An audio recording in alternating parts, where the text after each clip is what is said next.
Hey y'all, welcome to the family that reads a lot. Haven't done a what we read wrap up kind of thing in a few weeks, so wanted to jump into what we've been reading. Um, just gonna basically get into the books here because I've got quite a few. A lot of the reading that my kids have been doing lately is school related, so I'll just like show you those, but they're not really, unless you're studying that specific subject, they're probably not all that interesting. But so my son, so let's start at the beginning with the book videos. Son is 11, daughter is 8, both middle grade readers. My daughter reads some upper elementary, so does my son. It just, whatever, middle grade and down, let's put it that way. I've also got some books that I've been reading, so a mix of everything today. So the first one is Keeper of the Lost Cities, Nightfall by Shannon Messenger. This is book 6. He's been loving these books and cruising through them. I honestly don't know how he goes through these books so fast. He reads these faster than almost any other book. This is almost an 800-page book. And he went through this in like less than a week because he is so interested in them. I'm almost tempted to read them.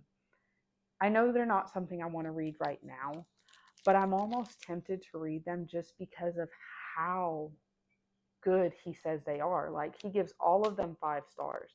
He says they're all super interesting. They keep you going, they keep you turning pages. These are books that he's had school all day, he's had, stuff that he's been doing and had to read and deal with for school and all that. And I'll go back and he's sitting reading this book in his room because he's that interested in it. So if you've read this series, let me know. Is it that good? Like, could I relate enough to it to be as interested as it is, as interested in it as he is? There we go. That was hard. Next one, I read this book. This is City Spies, Golden Gate by James Ponti. This is the second book in the series. Started out pre-reading these for my daughter. She was interested in them. I think my son is also going to be just as interested in them. He may actually get to them before she does because she has some other stuff she's reading right now. These are really good books. I really enjoy the way that James Ponti writes. This is a group of 4 kids who are, all of their like spy names are named after cities. You have Brooklyn and Cat named after Kathmandu and different names like that. They're they work for MI6, the British intelligence or whatever, and they go like undercover in these different scenarios. Now, is this the most stimulating literature I've ever read in my life? No, but the kids' relationships and stuff are just really good.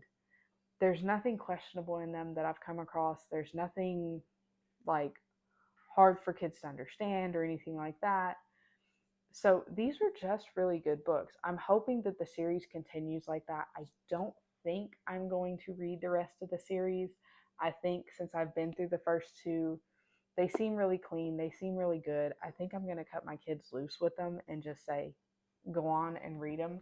I just didn't want to only read one and then say, oh, okay, you can read an entire series. And like book 2 had all kinds of stuff in it that I didn't want them reading. So I especially wanted to read it for my daughter because she is in the lower part of the middle grades spectrum. And I have come across a lot of middle grades that do not belong with an 8-year-old kid. And these, I so far think, are totally fine. So she's really enjoyed those. The next book is one I got out for me. This is The Thursday Murder Club by Richard Osman. I think everybody and their brother has already read this book. It's spawned reading clubs and all of these other things.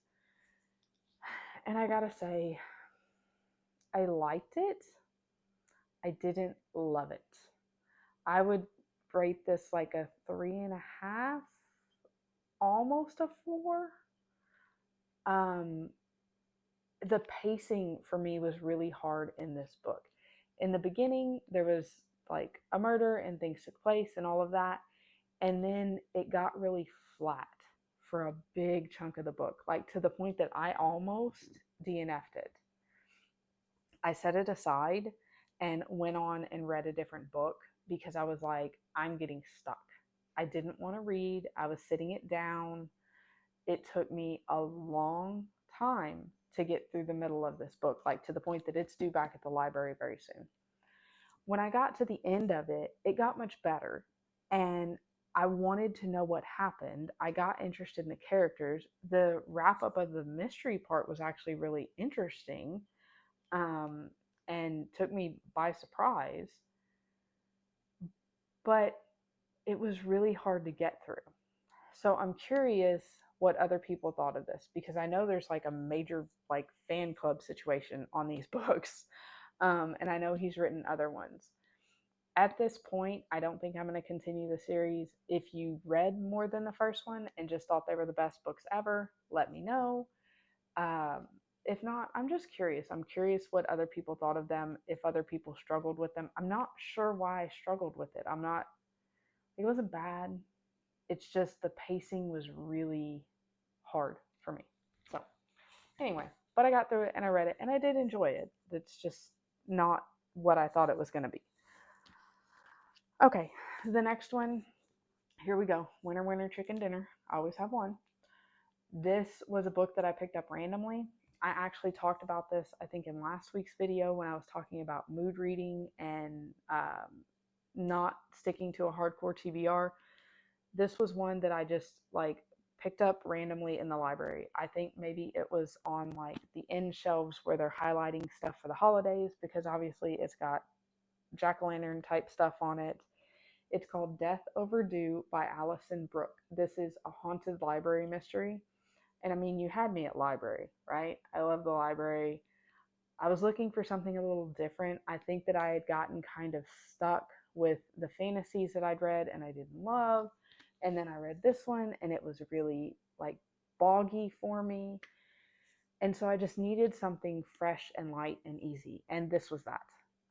So these books are about Carrie Singleton. She works at the library and ends up there's a ghost and a cat and all of the fun Halloweeny type stuff.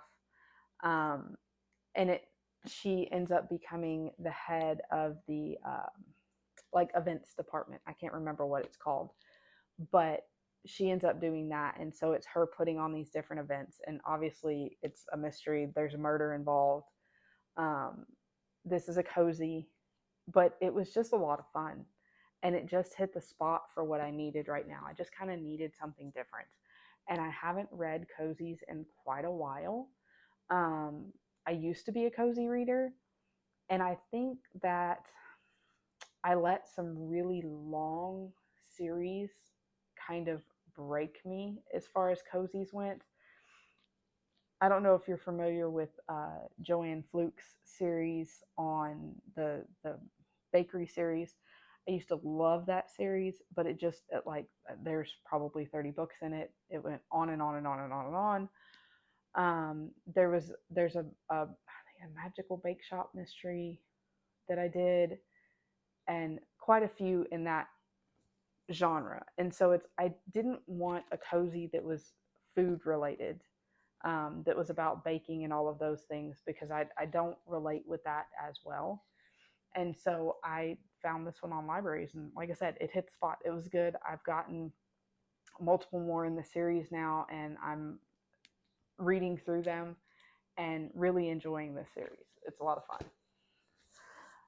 The last of it is just stuff that my kids read for school. So my daughter read The Race the Wild. She's still going through this series. She really, really loved this book. It was a lot of fun.